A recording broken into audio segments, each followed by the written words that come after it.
అదే RTV app వార్తల్ని క్షణాల్లో చదివే అవకాశం ఉంటుంది. ఒక న్యూస్ పేపర్, ఒక టెలివిజన్ ఛానల్ మీ చేతుల్లో ఎప్పుడూ ఉంటాయి. కేంద్ర సాధారణ బడ్జెట్ను ఈ నెల 23న పార్లమెంట్లో ప్రవేశపెట్టబోతున్నారు. ఇప్పటికే బడ్జెట్ లెక్కలు పూర్తయినాయి. తాజాగా జరిపిన హల్వా వేడుకతో బడ్జెట్ పేపర్స్ ప్రింటింగ్ కార్యక్రమం కూడా మొదలైపోయింది. బడ్జెట్ పనిలో ఉన్న అధికారులు ఆర్థిక మంత్రిత్వ శాఖ ప్రాంగణంలో కట్టుదిట్టమైన నిఘాలో ఉన్నారు. వీరు బడ్జెట్ పార్లమెంట్లో ప్రవేశపెట్టిన తరువాత బయటకు వస్తారు. బడ్జెట్కు సంబంధించిన ఎటువంటి విషయాలు లీక్ కాకుండా ఈ నిర్ణయాన్ని, ఇలాంటి ఏర్పాటుని చేశారు. కేంద్ర ప్రభుత్వం ప్రతి సంవత్సరం లోక్సభలో బడ్జెట్ను ప్రవేశపెడుతుంది. కానీ రాజ్యాంగంలో ఒక్కసారి కూడా బడ్జెట్ అనే పేరును ప్రస్తావించలేదు. సరిగ్గా చెప్పాలంటే బడ్జెట్ అనే పదమే మన రాజ్యాంగంలో లేదు. ఆశ్చర్యంగా అనిపించినా ఇదే నిజం. మరి బడ్జెట్ ప్రస్తావన లేకుండా పార్లమెంట్లో బడ్జెట్ ఎలా ప్రవేశపెడతారు? ఈ డౌట్ మీకు రావచ్చు. రాజ్యాంగంలోని ఆర్టికల్ 112లో దీనిని వార్షిక ఆర్థిక ప్రకటన అని పిలుస్తారు. ఈ ప్రకటనలో ప్రభుత్వం మొత్తం సంవత్సరానికి దాని అంచనా వ్యయం, రాబడి వివరాలను అందిస్తుంది. దీనినే మనం బడ్జెట్ అని చెప్పుకుంటున్నాం.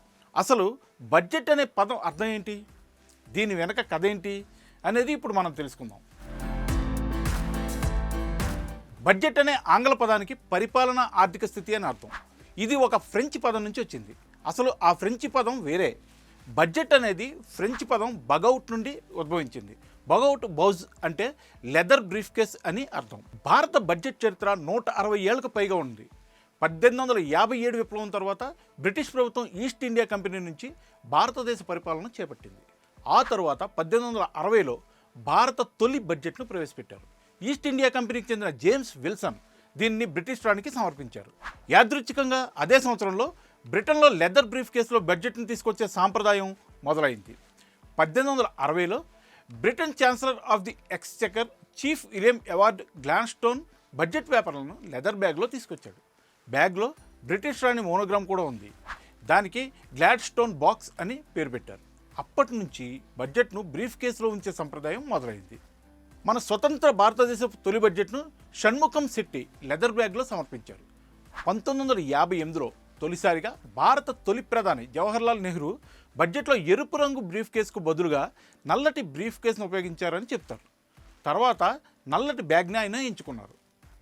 ప్రణబ్ ముఖర్జీ ఎరుపు రంగు బ్రీఫ్ కేసుతో వచ్చారు. మాజీ ఆర్థిక మంత్రి అరుణ్ జైట్లీ గోధుమ ఎరుపు రంగు బ్రీఫ్ కేసుతో వచ్చారు. తాత్కాలిక ఆర్థిక మంత్రి పీయూష్ గోయల్ ఎరుపు రంగు బ్రీఫ్ కేసుతో బడ్జెట్ను సమర్పించారు. మోదీ ప్రభుత్వం రెండోసారి అధికారంలోకి వచ్చిన మొదటి బడ్జెట్లో ఆర్థిక మంత్రి నిర్మలా సీతారామన్ ఈ సంప్రదాయానికి దూరంగా ఉన్నారు. బ్రీఫ్ కేసు బదులు ఎర్రటి గుడ్డ చుట్టిన బడ్జెట్ పేపర్లను తీసుకొచ్చారు ఆమె.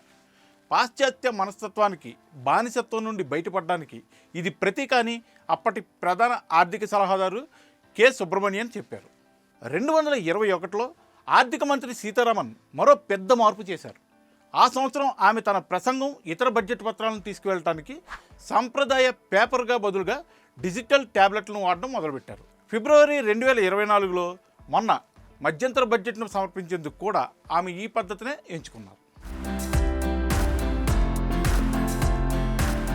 అదండి విషయం. బడ్జెట్ అనే పేరు ఎలా వచ్చింది, బడ్జెట్ ఎలా ప్రవేశపెడతారు, బడ్జెట్ పేపర్స్ ఎలా తీసుకొస్తున్నారు, గతంలో ఏం జరిగింది, ఇప్పుడేం జరుగుతుంది, ఇవన్నీ తెలుసుకున్నాం కదా. మరిన్ని ఇలాంటి బడ్జెట్ విశేషాలను తెలుసుకునేందుకు చూస్తూనే ఉండండి RTV బిజినెస్. Thank you. మరిన్ని వీడియోస్ కోసం ఛానల్ ని సబ్స్క్రైబ్ చేయండి. లేటెస్ట్ అప్డేట్స్ కోసం వాట్సాప్ ఛానల్ ని ఫాలో చేయండి. అండ్ లింక్ డిస్క్రిప్షన్ లో ఉంది.